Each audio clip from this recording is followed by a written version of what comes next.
Il va vous répondre, monsieur le ministre va vous répondre. Hein. Ça serait en fait, est-ce que s'il faudrait réinstaurer le service militaire pour les jeunes et construire des maisons de redressement dirigées par des gendarmes, c'est ça que vous voudriez en fait, hein, Christiane, c'est la question que vous posez à notre ministre. Qu'est-ce que vous en pensez? Christiane, plusieurs choses. D'abord, je suis favorable à la privation pour des familles qui n'assument pas la responsabilité vis-à-vis de leurs mineurs. Je suis favorable à la privation des allocations familiales. Parce que les allocations familiales, ça n'est pas un dû, mais c'est un droit qui donne des devoirs notamment d'exercer sa responsabilité, d'encadrer les jeunes. Donc ça, c'est une première chose. Cela avait été voté il y a quelques années et supprimé dans la présidence de François Hollande.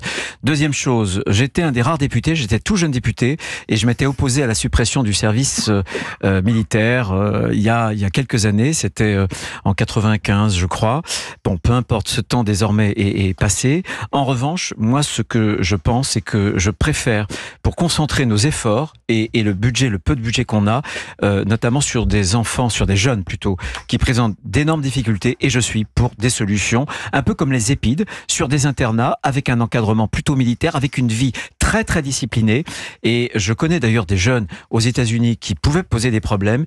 Il y a un certain nombre d'institutions militaires qui se chargent de cela, et ces jeunes aujourd'hui sont très redevables. Je pense qu'en France, plutôt qu'avec le service national universel qui touche beaucoup de jeunes, je crois qu'on éparpille nos moyens. On a beaucoup moins de moyens. Je propose que ces moyens, on les concentre vers des jeunes qui posent les plus de difficultés, et il faut qu'on puisse les mettre dans ces centres qui sont très très encadrés avec une discipline militaire. Ça sera leur seule seconde chance, puisque là aussi, j'aurais dû dire, la réponse pénale est une réponse qu'il faut avoir dans la fermeté, mais on ne récupérera pas tous les échecs des familles. Il faut redire à toutes les familles que la cause racine, c'est bien entendu ces manques et cette perte de responsabilité familiale. Ni l'école, ni la politique pénale ne peuvent se substituer justement aux familles et aux échecs de ces familles.